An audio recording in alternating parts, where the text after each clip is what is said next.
La prossima invece è una canzone non molto nota, la scrisse Roberto Murolo e parla di una classe che oggi pure quella sta sparendo con la crisi, però ancora sopravvive. L'impiegato.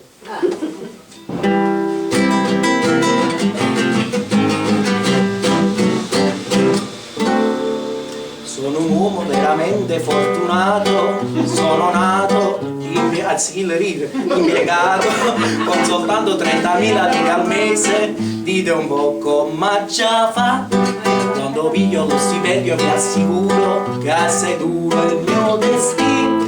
E fra tante trattenute, tasse, quinte, contributi non mi resta niente più. Ah, ah, come faccio chi lo sa? Ah, ah, non consiglio mi dà. Ah, ah, la moglie ha già trovato, una moglie brutta, vecchia, scartellata e pure raccia, ma con soldi in quantità. Il consiglio ricevuto l'ho seguito, sono sposato, coniugato e l'impiego dove stava sistemato per mia moglie non l'ho più. Te ne viene fatta a forme marcatella e non ha sarrocco. E un amico scostumato sottovoce a borbottare utilizzata stuco e ne sorti in quantità. Ah, ah, e ne pure proprietà. Però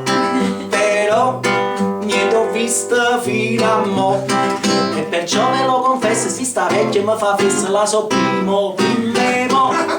Ah, ah, e denaro chi mi dà.